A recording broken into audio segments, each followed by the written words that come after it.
네, 안녕하세요. 김도혜 세무사입니다. 네, 저번 시간에 이어서 오늘은 이제 격리에 대해서 격리가 어떤 일을 하는지, 그리고 격리가 얼마나 중요한지에 대해서 설명을 드리려고 합니다.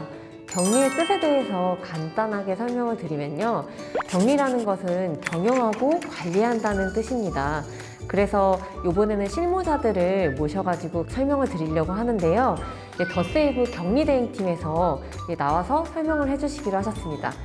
자, 더세이브 CEO님. 안녕하십니까. 네, 더세이브 CEO 양봉열입니다. 네. 네, 그리고 더세이브 팀장님. 네, 안녕하세요. 더세이브의 격리 실무 업무를 맡고 있는 양영심 팀장입니다.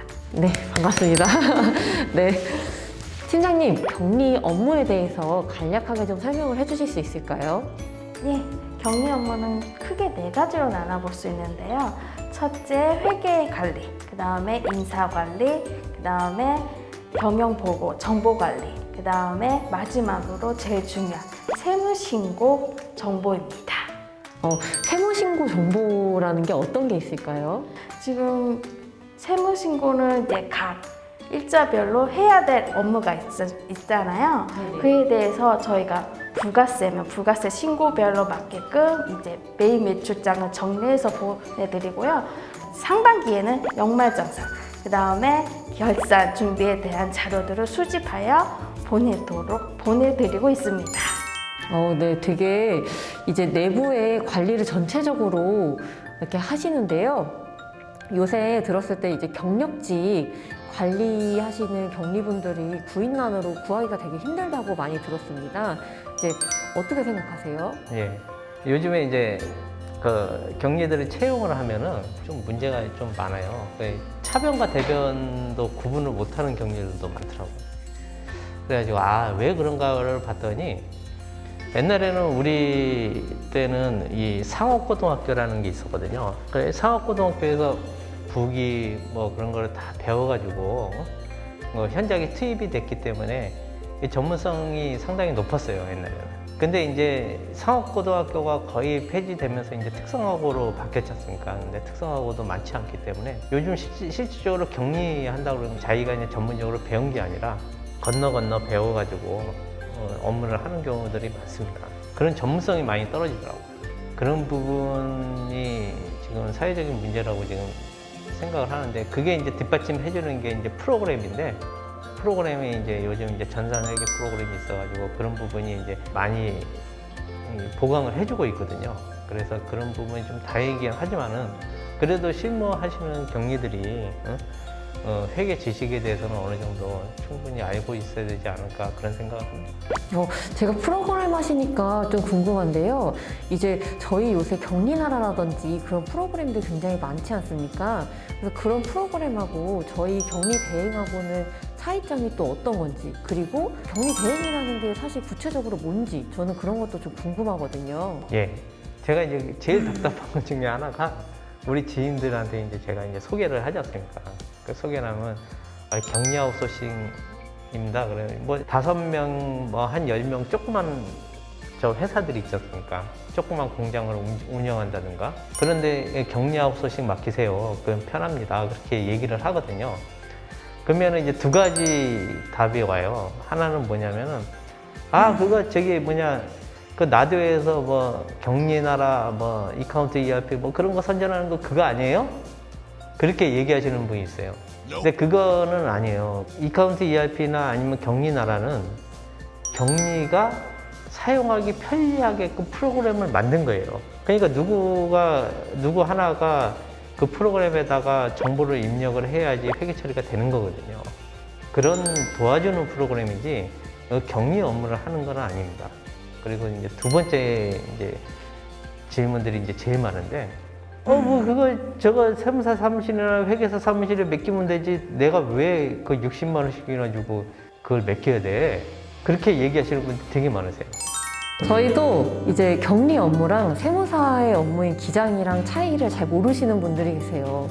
네, 그래서 이제 격리 업무랑 세무사 업무의 차이가 분명히 있거든요. 그래서 제가 그거를 말씀드리기 위해서 여기서 나온 거고, 이제 그런 분들이 그렇게 질문을 하실 때 이제 그런 얘기를 해요. 아니, 세무사 사무실에서 다 해주는 건 아니지 않습니까?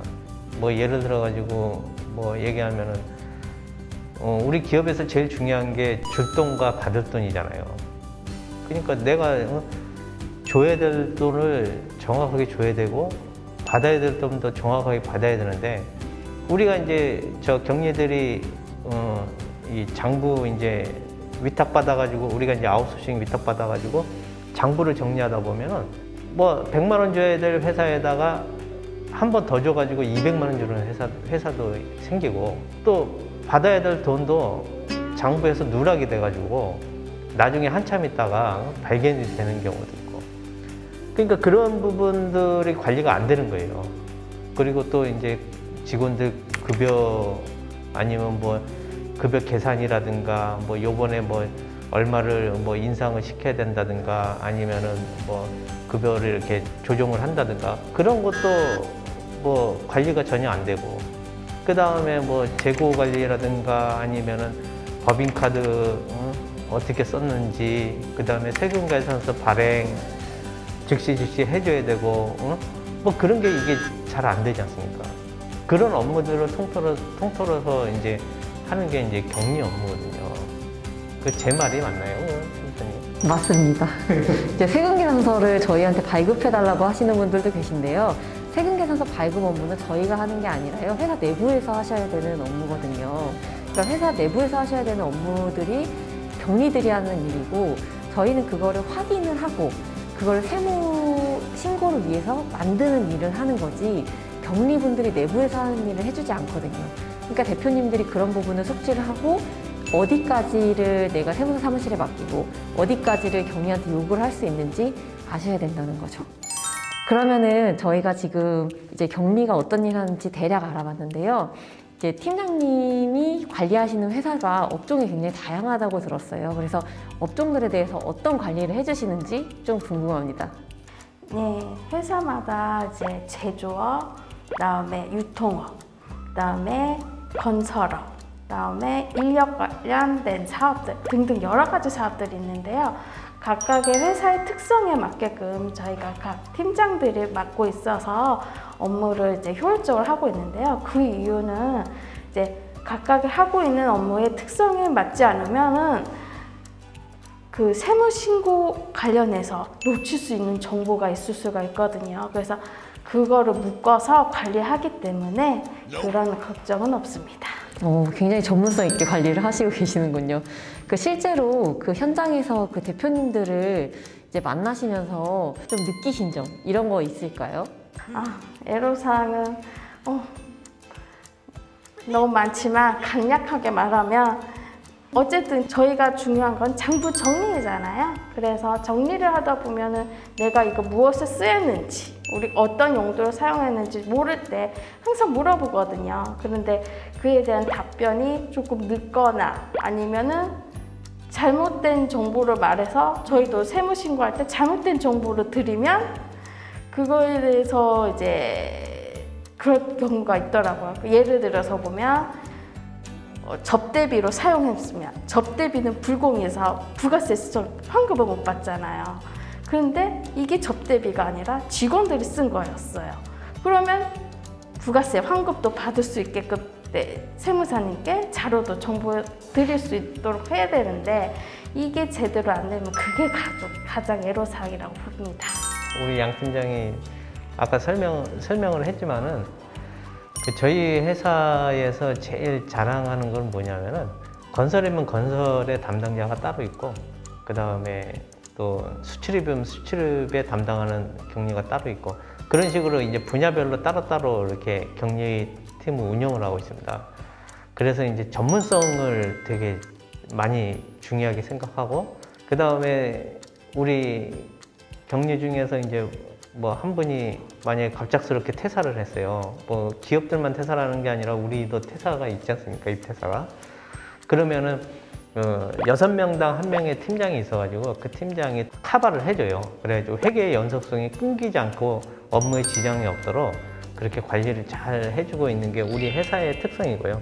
또 세 번째로 말씀드리면은 저희 회사에서 중요하게 생각하는 부분이 보안이에요.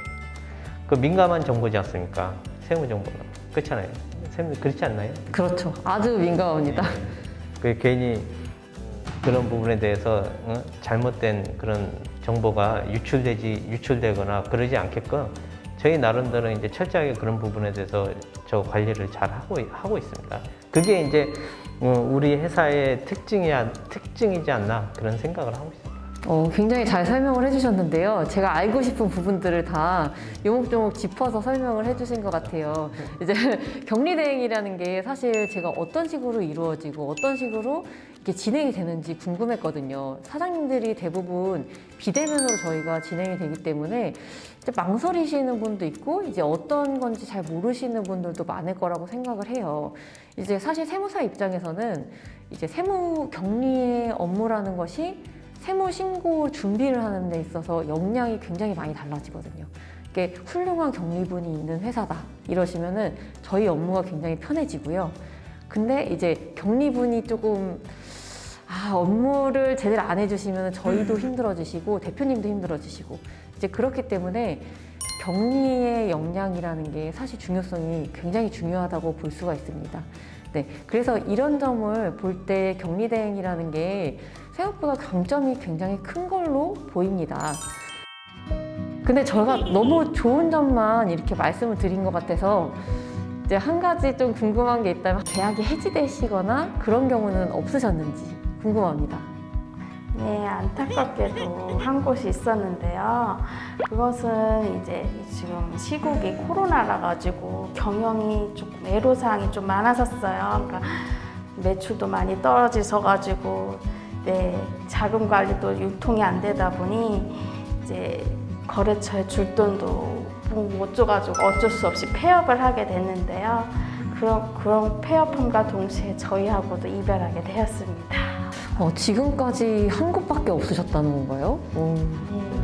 제가 이제 조금 부연 설명을 하자면은 제가 이제 이렇게 격리 아웃소싱을 하면서 자신감이 생기는 게 뭐냐면은 한 군데도 그러니까 아까 말씀드린 그 보존하는 회사 말고는 한 군데도 이렇게 회원사가 탈락이 안 된다는 얘기죠. 그래서 그런 부분에 대해서 되게 자신감을 갖고 있고 앞으로는 이렇게 이제 이 시대적으로 이제 이렇게 변모해 갈 거라고 저는 자신을 하거든요. 대표님들한테 드리고 싶은 말은 겁내지 마세요.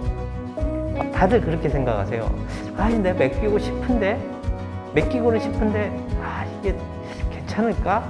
다들 그렇게 생각하세요. 근데 저는 진짜 200% 만족할 거라고 저는 자신을 하거든요. 그 부분에 대해서 하여튼 저희는 열심히 하고 있으니까 여러분들이 더 세이브 믿고 맡겨주셨으면 좋겠습니다. 네, 아주 좋은 이렇게 자리를 마련해 주셔서 감사합니다. 오늘은 이렇게 더세이브 격리대행 팀을 모시고 말씀을 드려봤는데요. 이제 저희 세무법인 측에서도 이제 격리대행 이런 쪽으로 지원을 많이 드리고 세무 커멘트도 드리고 있으니까 믿고 신뢰하시고 맡기셔도 좋으실 것 같습니다. 네, 오늘은 여기까지 하도록 하겠습니다. 자리 마련해 주셔서 감사합니다. 감사합니다. 감사합니다.